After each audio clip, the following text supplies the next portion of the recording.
এটা কি নলেন গুড় আছে? এখানে আপনারা দেখতে পাচ্ছেন যে নলেন গুড় জাল হচ্ছে। তা এটা দিয়ে কি মোয়া তৈরি হবে?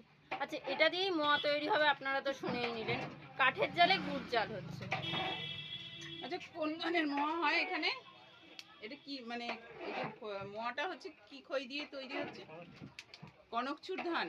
কনকচুর ধানের খই। আপনারা কে কে এই ধানটার নাম শুনেছেন অবশ্যই কমেন্ট করে জানাবেন আপনারা।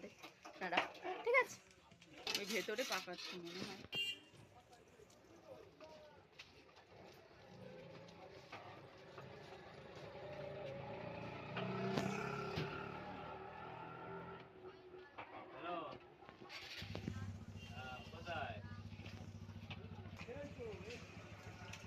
এটা আমরা এসেছি আশীর্বাদ মিষ্টান্ন ভাণ্ডারের জয়নগরের মোয়া। শব্দ নগরের মোয়ার জন্য বিখ্যাত। তো আপনাদেরকে একটু আমি দেখিয়ে দিলাম যে অনেক দোকানে এখানে মোয়া পাওয়া যায়। প্ল্যাটফর্মটাকে একটু ঘুরে দেখছি, দেখা যাক কি কি পাওয়া যায় এখানে, আপনাদেরকেও দেখাই।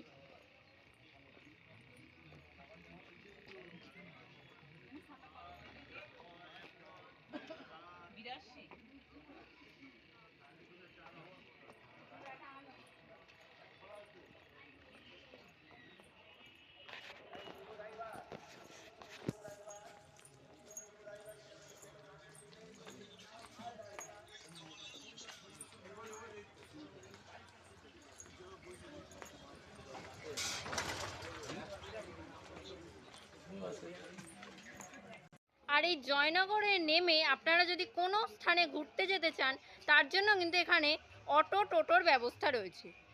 তাই আপনাদেরকে সেটাও আমি একটু দেখিয়ে দিচ্ছি।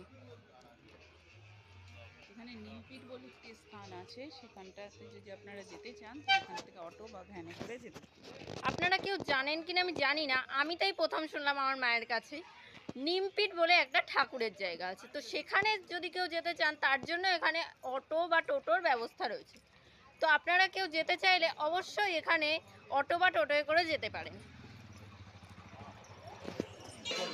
এবার আমরা বাড়ির পথে রওনা দেব, তাই আমরা জয়নগর স্টেশন থেকে আমরা এখন টিকিট কেটে নিচ্ছি। এই হচ্ছে কি জয়নগর স্টেশনের প্ল্যাটফর্মের টিকিট কাউন্টার।